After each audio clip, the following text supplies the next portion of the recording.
Soy Adolfo Alvarado Belloso, en el conversatorio virtual sobre temas procesales que la Academia Argentina de Derecho Procesal realiza como tarea de extensión universitaria para la maestría en Derecho Procesal de la Universidad Nacional de Rosario, en cuyas aulas egresó ya hace un tiempo nuestro invitado de hoy, Jorge Rivas Cariaga, especialista en Derecho Procesal Civil Profundizado y Estrategias de Litigación por la Universidad Católica de Asunción, profesor de Derecho Procesal en la Universidad Autónoma de Encarnación del Paraguay y abogado litigante, lo he reído otra vez porque sufre la injusticia de la justicia en el foro de la ciudad de Asunción. Jorge Rivas hizo conmigo varios cursos a partir de que yo inauguré hace muchos años una cátedra de Derecho Procesal en la Universidad de Asunción. Cursó luego la maestría y a partir de allí se convirtió en un conferencista ambulante. Es un buen docente, dice bien lo que sabe bien, y entonces es un invitado permanente a reuniones, congresos, conferencias, seminarios, cursillos y cursetes. A cada rato está dando alguna charla, alguna conferencia, alguna conversación en los más diversos países de América del Sur. En esta ocasión, yo quiero charlar con él sobre un tema que realmente es preocupante. Quiero hablar de la perención de la instancia, llamada en los códigos a partir del año de 62 y desde el Código Procesal Civil de Santa Fe, que fue el que inauguró el título, caducidad de la instancia. Se dice que la caducidad, o la perención, como me gusta más a mí llamarlo, es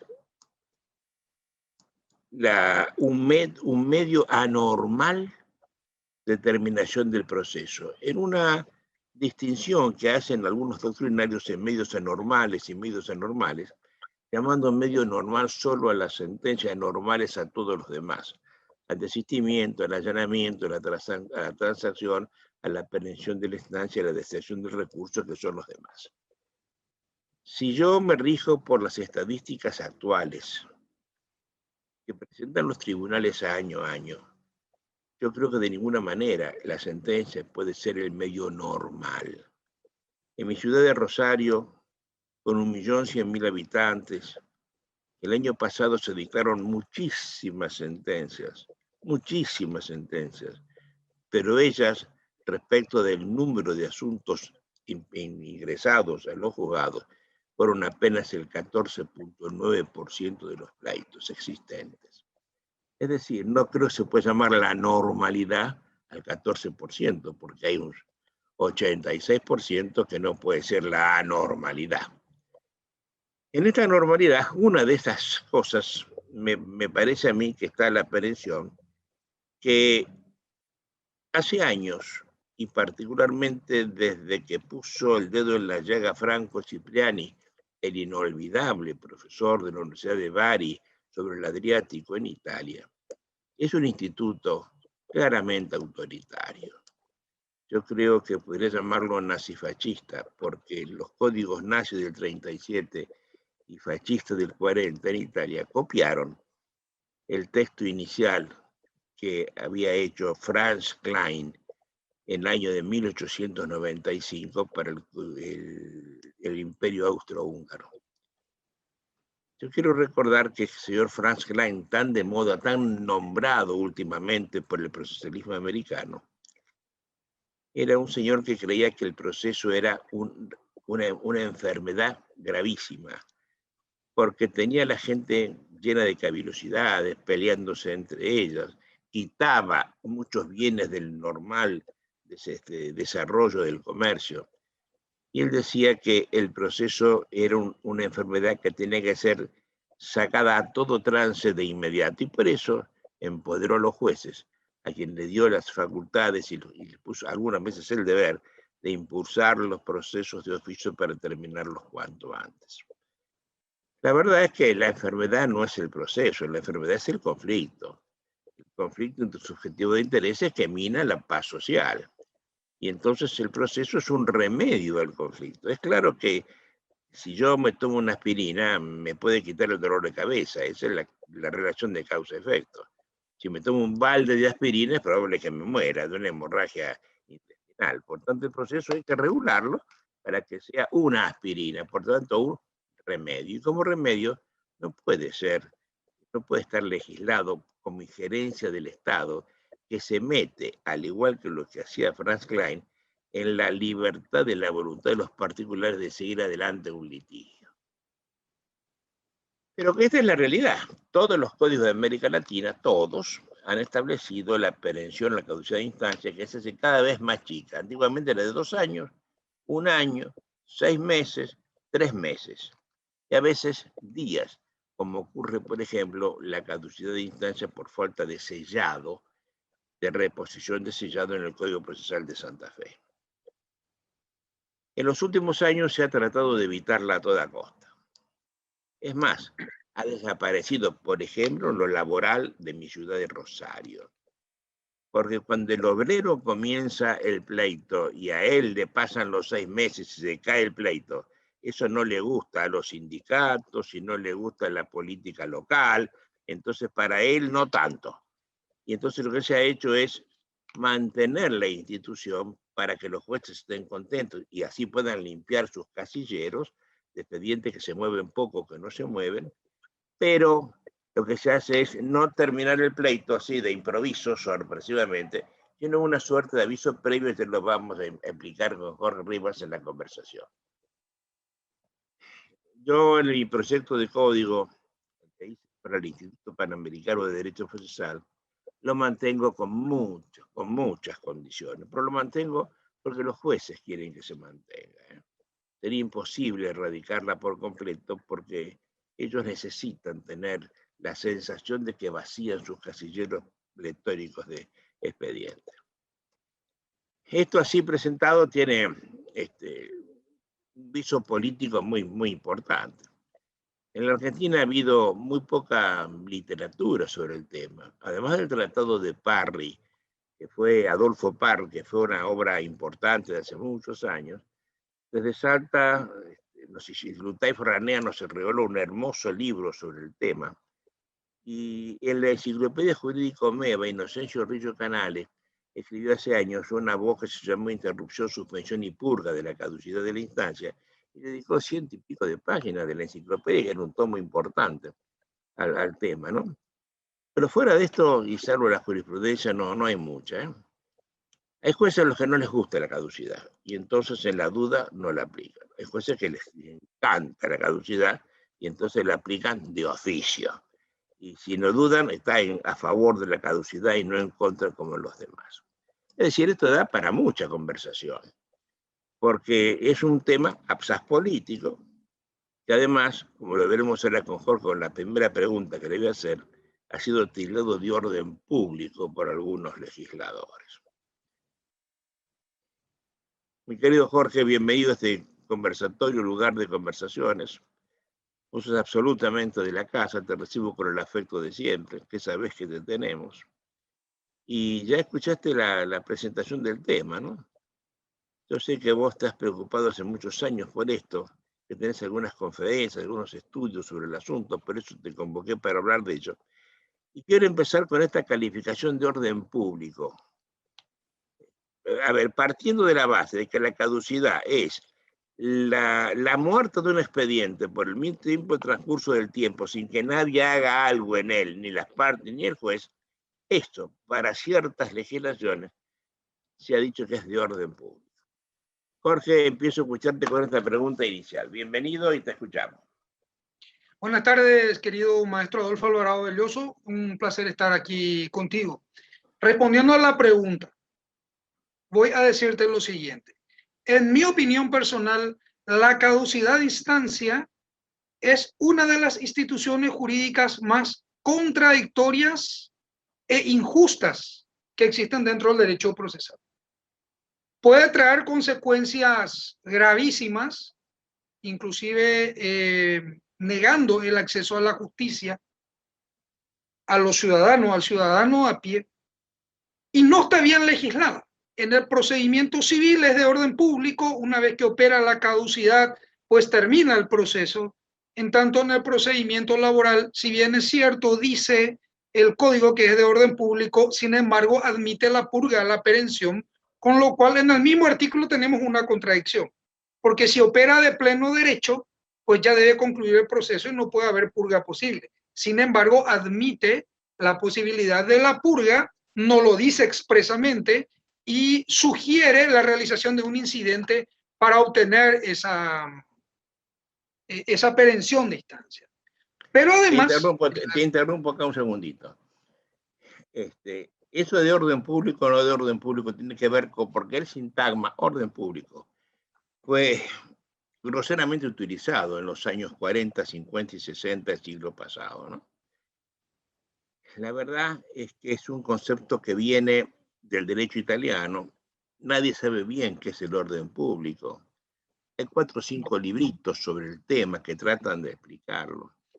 Para mi gusto, la mejor explicación la hizo Busso en aquel Código Civil argentino que quedó inconcluso por su muerte. Le dedicó 100 y pico de páginas solamente a este tema. Pero en términos pedestres, quiere decir que si el legislador dice que esto es de orden público, lo que él quiera, lo que se le ocurra, los interesados, los particulares, no pueden contratar en contra de eso. Así En las es. locaciones de orden público no se puede hacer una cosa distinta de la que dice el legislador, ¿no? Por tanto, si es de orden público, como acaba de decir Jorge, no puede purgarse por alguna actuación de las partes. ¿Es de orden, es o no es? Acá no hay grises, son blancos o negros. Pero esta que seguimos hablando de orden público, insisto, muy poca gente sabe lo que es. Yo le pido al que nos está escuchando que trate de indagar qué es el orden público. A ver, ¿dónde lo encuentra definido? Con absoluta claridad y entendible para el hombre de a pie como nosotros. Jorge nos dice que en el Paraguay, que es un país autoritario, el código dice en lo civil una cosa y en lo laboral otra cosa. Esto es corriente, esto es común en todos los códigos de América. Por ejemplo, de lo civil y lo penal. Son normas absolutamente encontroladas y nadie se da cuenta de eso, ¿no? Sigamos, Jorge, con la interrupción. Perdona. Bueno, no, está bien, doctor. La expresión orden público en derecho se estudia como uno de los recursos técnicos empleados en la sistematización jurídica. Consiste en dar un concepto, es un concepto estándar jurídico, es un estándar jurídico o regla flexible. Trata de adecuar algunas situaciones a la ley, es demasiado elástico, por tanto impreciso, y con eso nos encontramos con un riesgo muy grande, que es que aquel que detenta el poder utilice en su conveniencia. Yo soy partidario de la limitación del poder, y las reglas demasiado flexibles lo que hacen es atentar contra la limitación del poder de aquel que lo detenta. Particularmente, y como garantista, soy contrario a la figura de la caducidad o perención de instancia. No me gusta. Y parto de un supuesto. Si las leyes son de orden público, es decir, los particulares no pueden renunciar a ellas, entonces, ¿cómo cuando está involucrada una norma de orden público, el proceso o la instancia, mejor dicho, va a poder perimir o caducar? Si estamos hablando de una norma de orden público, que es irrenunciable, que nada podemos hacer en contra de su disposición, no podemos transigir, acordar nada. Entonces, ¿cómo es posible que el proceso, o que la instancia, mejor dicho, perima? Ahora bien, si estamos hablando Pare. Pero además una incoherencia, ¿no? A ver, yo no quiero dejar, yo no me gusta la palabra detenta. Quiero hacer una acotación, ¿no? Es muy común en el lenguaje jurídico hablar de la detentación. Detentar técnicamente significa hacer sin derecho, tener sin derecho. Detentador es el usurpador. Detentador es el revolucionario que toma el gobierno, no un juez de derecho que no puede detentar nunca. No ostenta, tiene, goza, lo que vos quieras. Vuelvo. Es inconcebible que el impulso sea de oficio y de parte, y que pueda perimir algo que le incumbe al juez adelantarlo. En el Si el procedimiento juez, laboral hay algunos fallos interesantes sobre eso, que a ver, justamente quisiera contame. compartir. Bueno, a ver, en primer lugar digo que es contradictorio, porque si la norma de orden público me parece inaudito que, y nada podemos hacer en contra de su disposición, que la instancia deba perimir o caducar por la inacción del tiempo. Por la inacción de las partes durante el transcurso de un determinado tiempo. Si los derechos son transigibles, ¿por qué motivo el Estado tiene que presumir mi deseo de no continuar el pleito, siendo que yo abrí una instancia? Si soy demandante o estoy en el juicio, si no deseo seguir con el pleito y el derecho es transigible, tengo que tener yo, no el Estado, la opción de decir no quiero continuar. Por eso me parece filosóficamente una intromisión, un autoritarismo bastante fuerte. Se dice que es una herramienta práctica, que es una herramienta para agilizar los juicios. A ver, ¿qué es lo que se dice de la aprehensión de instancia? Muchas cosas que no son ciertas en mi opinión. A ver, ¿sirve para agilizar los pleitos? No, no sirve. En lo civil, en lo contencioso administrativo, el plazo para la perención o caducidad de instancia es de 6 meses contados desde la última actuación de parte o resolución que impulse el procedimiento. 6 meses. Entonces, basta con que las partes hagan 2 actuaciones en un año para que no haya caducidad de instancia. No veo, francamente, allí en qué contribuya la caducidad a la agilización de los pleitos. Dice también que la caducidad o perención de instancia ayuda a que los pleitos no se eternicen, porque algunos están sin movimiento, o sea, no, quien tiene la natural obligación de impulsarlo no lo hace. Yo miro, hago el siguiente análisis. La caducidad de instancia la tenemos desde siempre. Y desde siempre los pleitos civiles y laborales han sido eternos. Entonces, por sus frutos los conoceréis, se dice. Los frutos de esta institución es que los pleitos siguen igualmente de largo. Entonces, ni sirve para agilizar, ni combate la eternización de los pleitos. Además, filosóficamente, es una institución bastante autoritaria y lógicamente contradictoria por lo que ya dijimos anteriormente. Sí, es cierto, a los jueces les gusta la caducidad de instancia y también a muchos abogados les gusta la caducidad de instancia. ¿Por qué les gusta? Cuando alguien no tiene argumentos para discutir, no estoy diciendo que su cliente no tiene la razón, sino que el letrado no tiene argumentos para discutir o no quiere hacerlo por el motivo que fuere, prefiere apostar a que la inactividad va a hacer concluir el pleito.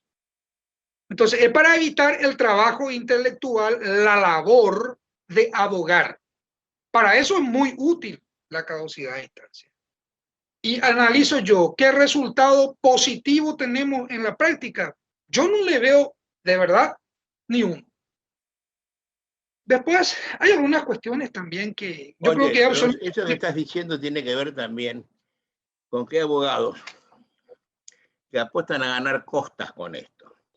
Y acá nos metemos en un problema para perención que es de la mayor importancia. El Código Civil Procesal de Santa Fe del año de 1962, vigente hasta ahora, con una leve modificación que esto lo ha cambiado, establecía que la perención declarada era acompañada de una imposición de costas por su orden. Es decir, cada parte debía pagar sus propias costas. Y el incidente de caducidad, si es que lo había, ahí sí, quien lo había perdido tenía que pagar las costas con su consecuencia del vencimiento. Ese fue el código aquel. El Código de la Nación, que vino posteriormente al Código del 62, el Código Solino Palacio, que no era abogado, sino un académico y lo hizo con un general de la Nación y una juez, por eso las incoherencias del Código Procesal Civil de la Nación, apostó que las costas fueran a cargo del actor. Ya Rosas lo había explicado el codificador de Santa Fe, que el proceso es cosa de dos, son dos los que están litigando, son dos los que tienen el deber de impulsarlo, la carga de impulsarlo, son dos a quienes les interesa salir rápido de la sentencia. Y si yo demandado quiero ganar el pleito, bueno, y creo que tengo que ganarlo, pues lo impulso yo. No tengo que jugar a la retranca a que no mover el expediente para que se caiga la pretensión, como acabas de decir, ¿no? Pero cuando se ha hecho esto, los códigos que tienen, como el Paraguay, las costas a cargo del actor, no entienden que de esa manera el proceso se convierte en una trampa y verdugo del actor. Mira, si yo empiezo un proceso como actor de buena fe, teniendo la razón, y mi abogado es medio tonto, medio lelo, y en algún momento no hace una prueba razonable, y yo advierto que puedo llegar a perder el pleito, si lo sigo adelante, pierdo con costas. Si lo desisto con costas. ¿Qué forma tengo de salir yo indemne de esta? Que caduque el proceso. Si la parte contraria me lo urge y lo pierdo, y entonces sí, me aplicarán las costas porque lo he perdido. Pero tengo la chance de salir indemne, simplemente caducando. Y como la caducidad no implica la pérdida del derecho pretendido, vuelvo a iniciar y volveré a tener un abogado como la gente a probar lo que fuere. A mí me parece que la condición de la imposición de costas por su orden en la decisión que define la caducidad es imprescindible, es imperiosa. Y sin embargo, esto no se entiende. Se sigue copiando el código autoritario del general Colombo. Oye, yo estoy muy atorado con esto porque veo que el código es cada día más fascista. Totalmente. En un mundo libertario que nos manejamos con una constitución libertaria, el código nos ajusta así, ¿no? Acá en Santa Fe acabamos de tener una reforma, hecha por nadie, por supuesto, como las reformas que se hacen en mi provincia, pero han cambiado una norma sabia que tenía 60 años de vigencia por esta otra que establece costas, haciendo perverso el sistema. Otra vez, quien demanda nunca puede salir indemne del proceso si es que no puede probar su razón. Digo esto porque me parece importante que esto nadie lo ha advertido y esto hay que decirlo. Exacto. Ahora, hay algo más grave que ocasiona la figura, la institución de la caducidad de instancia o perención. Dice expresamente tanto el Código Procesal Civil del Paraguay como el Código Procesal del Trabajo, en realidad son códigos de procedimiento porque ninguno de los dos son procesos. Dice que si caduca o perime la instancia, entonces se tiene por no presentada la demanda a los efectos de la prescripción de la acción. Ahora yo hago la pregunta. En mi país no existe la posibilidad de que el ciudadano litigue per se. Necesariamente debe ir bajo patrocinio letrado o otorgando mandato a un abogado. Si por negligencia del abogado, normalmente las caducidades se dan por inacción de los abogados. Es extraño que sea por causa del cliente. Puede darse, pero es muy poco frecuente. Sin embargo, al caducar el expediente, se tiene por no interpretar la demanda, entonces la persona, el ciudadano de a pie, se queda sin la posibilidad de volver a ejercer el derecho. Y ahora pregunto yo, ¿acaso eso no es violar el derecho de acceso a la justicia que está establecida en todas las constituciones de América? Como sabemos, existen 3 derechos que están establecidos en toda América, en todas las constituciones de América: el derecho a la vida, a la libertad y al proceso, en ese orden. O sea, es el tercer derecho más importante a nivel constitucional. Y sin embargo, por una negligencia que podría ser en la mayoría de los casos del letrado, el ciudadano de a pie se queda sin la posibilidad de volver a ejercer el derecho que estaba reclamando. parece una solución bastante irrazonable Perversa, y sobre todo perversa. injusta. Oye, Efectivamente. Jorge, yo me preocupa mucho este tema y, y me he detenido a ver en los últimos 40 años cuánto el abogado que vive solo del proceso, que no tiene ningún cargo público, que no tiene vacas, que no tiene otro ingreso más que su profesión. Ese abogado, que los hay muchos, necesita tener un número mínimo de expedientes para que en el curso de los meses él pueda comer los 12 meses del año. Los ingresos abogadiles siempre son inciertos. Hoy se gana mucho, mañana nada, entonces hay que hacer en el año. Cuando se hace un paquetito de dinero, guardarlo hasta que entre el próximo, porque puede pasar bastante tiempo sin que eso ocurra. Vos sabés bien de lo que estoy hablando. Totalmente. Como Preguntando punto a los amigos. Horarios de un juicio iniciado en el 2008, una ejecución hipotecaria, y esta es la fecha en que tengo día y hora fijado para la subasta por el embargo que hice sobre el inmueble. Y el pleito es del 2008. Si uno va a vivir del monto que le regulan los jueces, teniendo en cuenta todas las dilaciones que se hacen en el proceso o que el proceso se dilata injustificadamente, pues entonces uno no puede vivir de esto, tiene que tener un volumen importante y constante. De lo contrario, no hay forma de vivir de esto. Vos fíjate, me estás diciendo que ese pleito te llevó 12 años y no lo has cobrado todavía. Es una ejecución hipotecaria. Mirá vos. Entonces, ¿cuántos pleitos debe tener un abogado de verdad que viva solo de esto? Quiero recordarte que Vélez Sarsfield, por ejemplo, tenía 3 pleitos, pero de eso vivía bien y puede ser un código civil. Pero no se puede tener 3 pleitos. Por eso que duran 12 años y uno puede cobrar 2 años por un pleito, ¿no? Entonces, preguntando a los amigos que litigan así por compañías de seguro, por gente que cobra licuadoras, heladeras, de estas casas que venden electrodomésticos, creo que el número razonable para que un abogado viva de eso es 300 expedientes en movimiento, donde hay asuntos pequeñitos, asuntos medianos, de familia que no tengan solamente problemas, asuntos grandes, en un mix de 300 expedientes, hace que vos en un mes que tiene 20 días hábiles debas ver por lo menos una vez 15 expedientes, todos los días. Para que no te caduque un expediente, vas a ver todos los días 15 expedientes.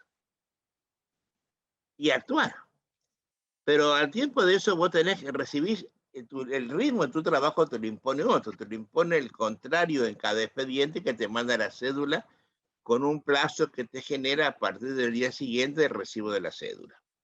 Por tanto, tu ritmo de trabajo no lo impones vos. El médico se impone su ritmo, el juez impone su ritmo, menos vos. A vos te lo impone otro. Y para colmar, alguien que te quiere pisar la cabeza y te quiere ganar el pleito. Agazapado y con añagazos. Entonces, si vos tenés que ir al tribunal, atender tu clientela, atender el teléfono, tenés que hacer los escritos del caso con las cédulas que te van llegando día a día. Tenés que ver 15 expedientes para que no se, en el mes para que no se te periman. Y además, tenés que vivir, comer, ver crecer a tus hijos y llevarlos al acto del colegio. Es imposible que esto ocurra. Los abogados no pueden soportar la vida que les impone su propia profesión. Y entonces, no es que a la parte le caducan los abogados, porque no pueden trabajar esto. ¿Qué te digo de abogado que tiene 500 expedientes? O 1000, que alguien los tiene. Abogados de banco. Además, una profesión que no se puede hacer en sociedad, por el tipo de profesión que es. Es difícil. La mayoría de los estudios son asociaciones de techo o asociaciones por materia dentro del techo, ¿no? Pero yo no hago tu escrito ni vos haces el mío. Podemos charlar un rato, darme una idea, una consulta, pero no hacer el escrito, imaginarlo y volcarlo en un escrito, ¿no? Es decir, lo que acabas de decir es importante. El ciudadano de a pie pierde el pleito porque el abogado no puede soportar el ritmo de su profesión. Se le pasa. Pero la ley procesal le castiga al ciudadano de a pie y no al letrado. Así es como que yo tenga un problema con usted y lo castigue al vecino, que nada tiene que ver en el asunto. Nadie Ahora, lo dice. ¿cómo está legislado esto? En los diferentes procedimientos que tenemos en Paraguay, básicamente son el procedimiento civil, el procedimiento laboral, el procedimiento de la jurisdicción especializada de la niñez y de la adolescencia, que utiliza supletoriamente el Código Procesal Civil, y el procedimiento contencioso administrativo, que también utiliza supletoriamente el Código Procesal Civil, con algunas particularidades. Quiero referirme un poco al procedimiento laboral, en donde tenemos una figura curiosa, que es la figura de la purga de la aprehensión. Es decir, ha operado la aprehensión de instancia, sin embargo, se realizan actos de impulso que no son cuestionados vía incidental dentro del plazo de 3 días, entonces revive el proceso. En este caso, el procedimiento para... Eso es común en los códigos de procesales civiles de América Latina, ¿eh? La purga de la Constitución. Si la otra parte no dice nada, lo que va en contra del impulso de oficio también.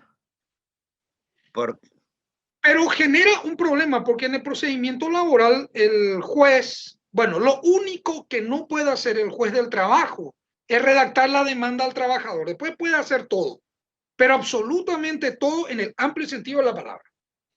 Ahora pregunto yo, ¿qué pasa si hay actuaciones que son propias del juzgado, como por ejemplo notificar que ninguna de las partes lo hace? ¿A quién corresponde cargar con los efectos de esa aprehensión de instancia?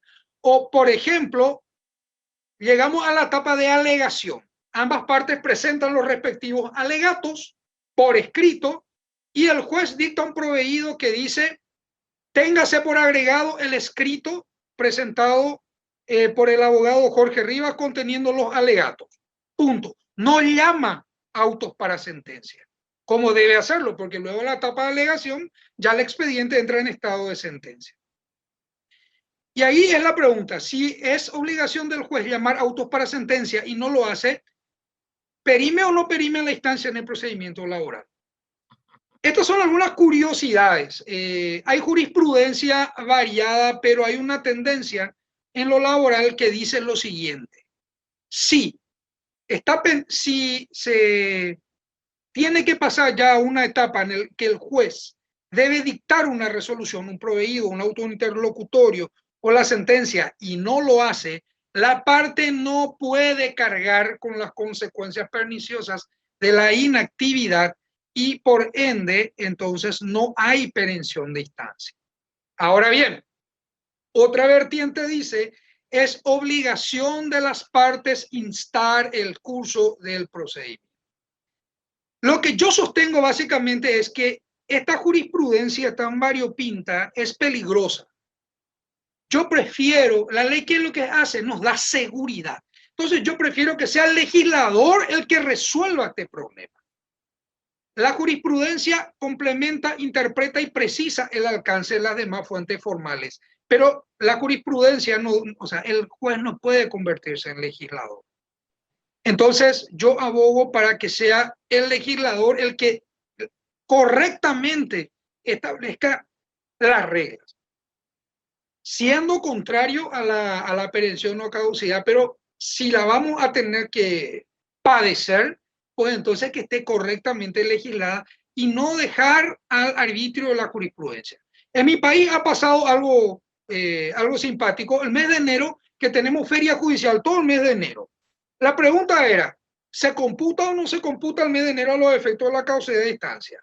La propia Corte Suprema de Justicia en algunos fallos decía que sí y en otros decía que no. La mitad de los tribunales decía que sí y la otra mitad decía que no.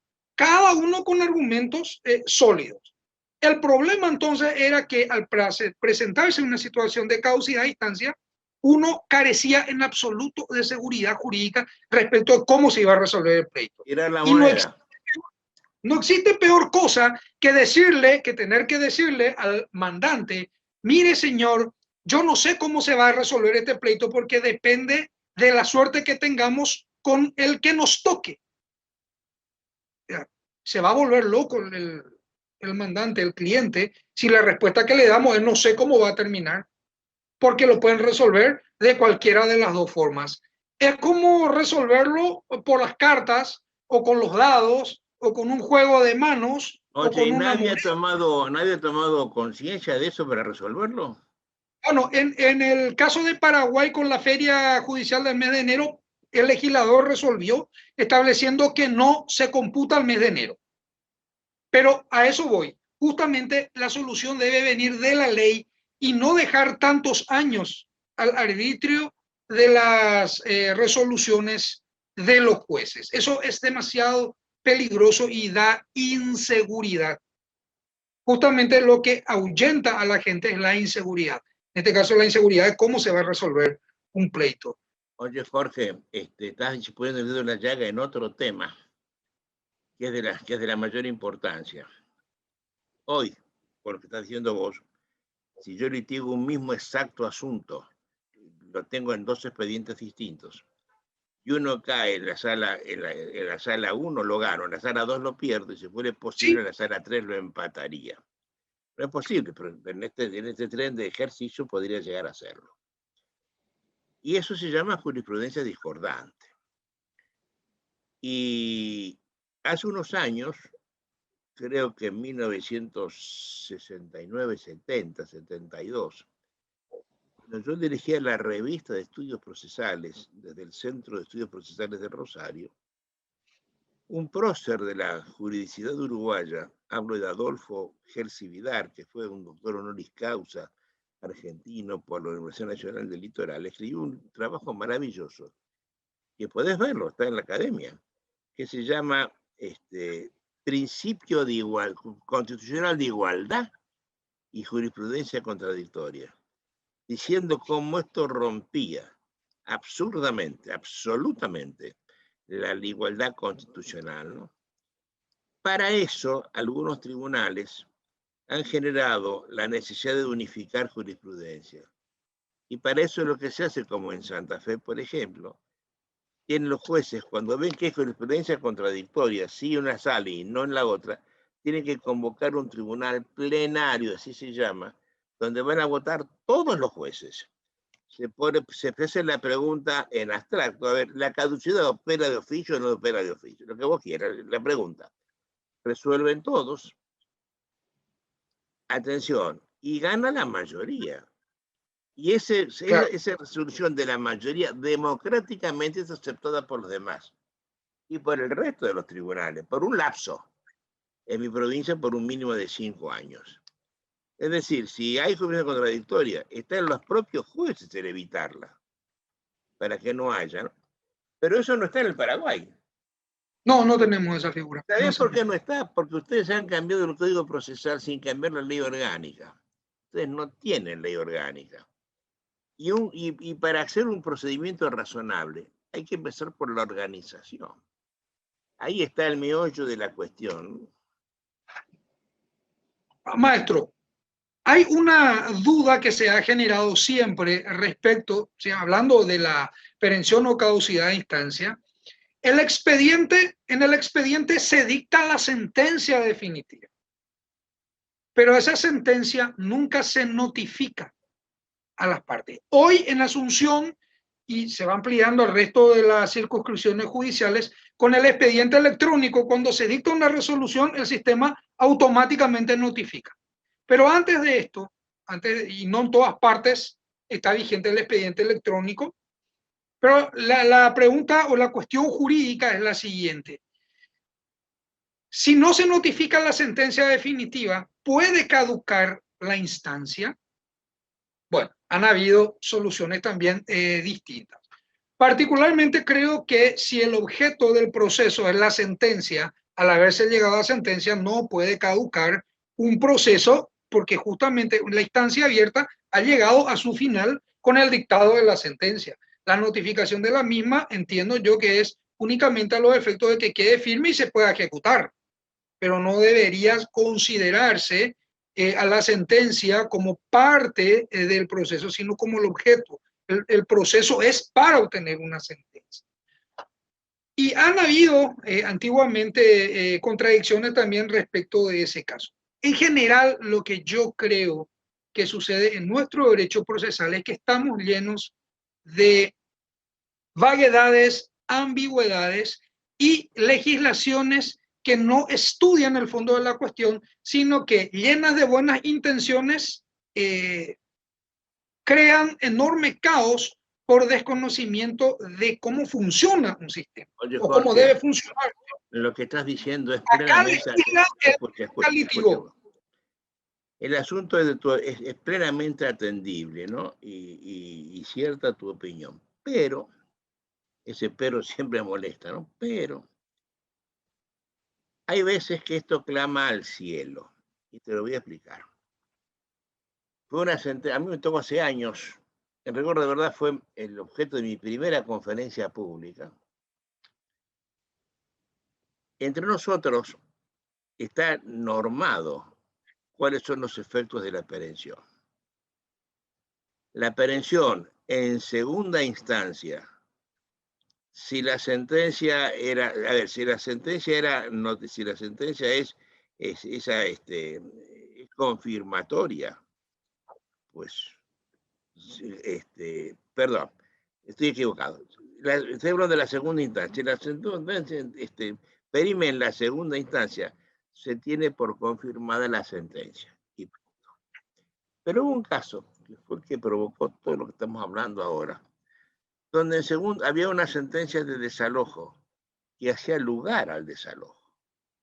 Se apela contra ella, vamos a la Cámara, se tramita la apelación en la Cámara, y la Cámara en segunda dicta una sentencia anulando la sentencia de primera instancia, porque se había ofendido el derecho de defensa.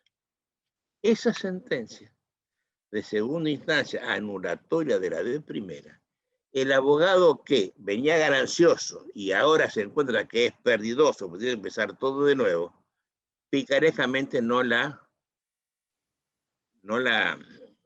notifica. No la notifica. Y pasados los 6 meses que vos estás diciendo, él mismo, acá se puede, pide la caducidad de la segunda instancia. Porque al caducar la segunda instancia por falta de notificación de la sentencia, revivía la sentencia de primera. Era la picaresca abogadil, ¿hasta dónde puede llegar? Yo era juez en ese entonces, y el asunto le había tocado a un juez más viejo que yo, que me dijo, a vos que te gusta procesar, estudiate esto, porque a mí no me surge, dice, no, a mí no me resulta, que yo habiendo anulado una sentencia la reviva por efecto del tiempo, dijo. No es razonable, esto como Lázaro, levántate y anda, y Lázaro anda, no es razonable. Entonces yo me puse a estudiar, en ese entonces trataba de hacer las cosas seriamente. ¿Cuándo termina la instancia? Como grado de conocimiento. Y llegué a la conclusión, conforme la absoluta mayoría de doctrina seria, no de jurisprudencia, que eso es lo que se le ocurre al juez de turno, ¿no es cierto? Estoy hablando de doctrina seria, que la instancia termina con la notificación de la sentencia, no con su dictado. Porque su dictado es un acto sujeto a una notificación. Y además es un acto sujeto a recurso. Por tanto, la instancia no terminó si la sentencia no está notificada. Si yo no notifico, nace ahora un plazo recursivo para lo que fuere. Si es así, la instancia tenía que terminar. Había caducado. Pero ¿cuál era el efecto?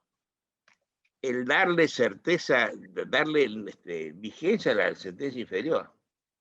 Y encontré que el código italiano del anterior, del de Vittorio Emanuele, al cual había copiado en ese momento el Código Procesal Civil uruguayo, estableció una distinción muy importante. Si caduca la sentencia de segunda instancia, habiéndose dictado la sentencia de segunda instancia, y esta es confirmatoria de la de primera, atención, caduca la instancia, se confirma la sentencia. Pero si es modificatoria, revocatoria o anulatoria, caduca todo el proceso. Atendeme la resolución. Caduca todo el proceso. Por tanto, no solo la segunda, sino también la primera. Y empezamos todo de nuevo. Eso es norma en dos códigos que ya no están vigentes. Los dos desaparecieron. El código italiano de Vittorio Emanuele lo modificó el duce Mussolini, y ahora el Código General de Proceso esto no lo ha tratado. A pesar de que yo un día charlando con el codificador que era Luis Giordano Torello, le dije, Luis Torello Giordano, es razonable. A mí me había tocado el tema y para evitar cavilosidades de los jueces. Pero por supuesto el abogado que obtuvo esa sentencia me negó el saludo hasta el día de su muerte, ¿no? Yo soy el juez preopinante, nunca más me saludó en su vida. ¿Con qué le había salido yo? ¿Con qué norma? ¿De qué cosa? Pero parece razonable, Jorge, si lo tenés pensando. Cuando están estos efectos y la sentencia de segunda instancia es modificatoria de la primera, es decir, Lázaro, levántate y anda. Y como diría el chiste, Lázaro se levantó y andó, ¿no? Pensalo eso, ¿no? Muy interesante. El derecho procesal es una de las cosas más apasionantes que existe, bien pensado y bien trabajado. Pero así como es apasionante, tiene su lado negativo, que es uno, después de conocer lo maravilloso que es el derecho procesal, cuando ve cómo se lo lleva a la práctica, dice, ay Dios, ¿qué es esto? Un profesor mío, aquí un laboralista paraguayo, el profesor doctor Jorge Darío Cristaldo, escribió un libro que se llama ¿Vale la pena litigar?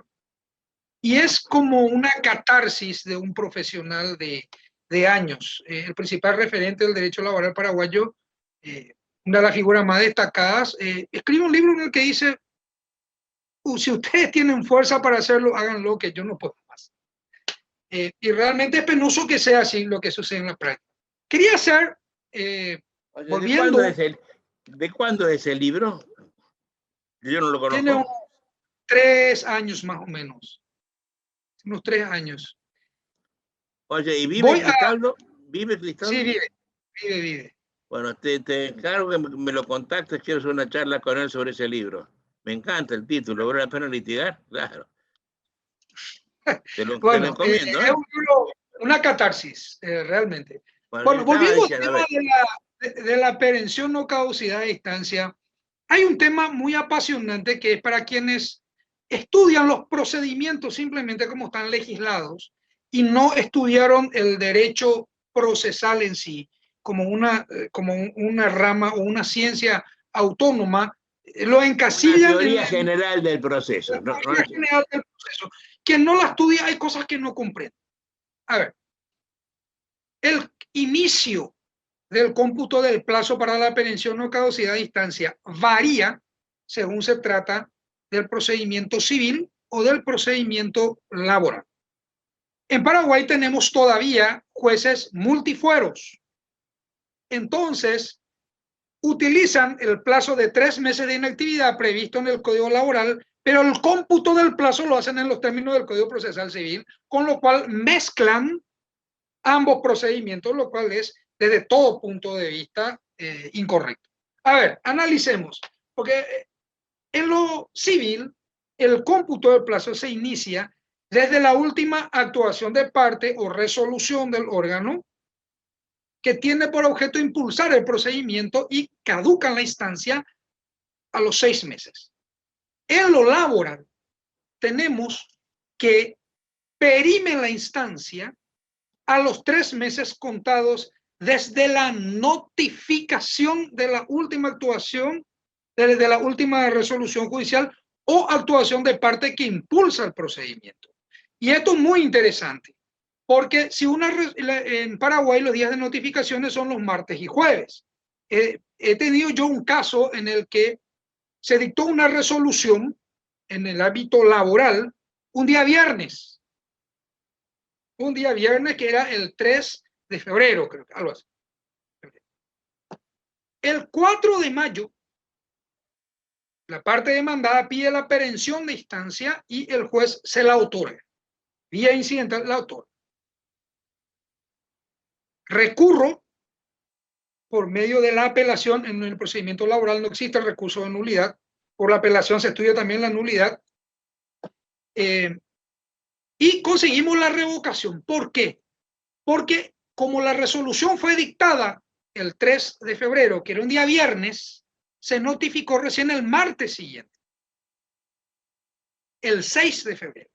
Entonces el cómputo del plazo de perención de instancia era el 6, no el 5. Entonces por un día no había perimido la instancia y esa discusión. En rigor desde el 7. El rigor desde el día siguiente, el de la notificación. Claro, del día siguiente conforme a la red. Entonces es importante señalar que no solamente varían en cuanto al lapso de tiempo, 6 meses, 3 meses, sino también el inicio del cómputo del plazo. Entonces son cuestiones de procedimiento bastante importantes porque generan costas del juicio. Y un tema que hoy estuve leyendo, un material que me hizo pensar bastante. Me violenta bastante que con la caducidad o perención de instancia se tenga por no interrumpida la prescripción de la acción. Por supuesto, no se puede perder un derecho por eso, no, claro. Eso es terrible, eso es terrible. Otra cuestión, maestro, importante en el procedimiento de la jurisdicción especializada de la niñez y de la adolescencia, que en Argentina se conoce como la rama de familia. Aquí tenemos solo niñez y adolescencia, y las demás cuestiones de familia como matrimonio, divorcio, y demás, se trabaja todo en la jurisdicción civil y comercial. Bueno, allí se ha declarado inconstitucional la aplicación por parte de los tribunales, jueces y tribunales del Código Procesal Civil en lo referente a la caducidad de instancia en los procesos de asistencia alimentaria de niños.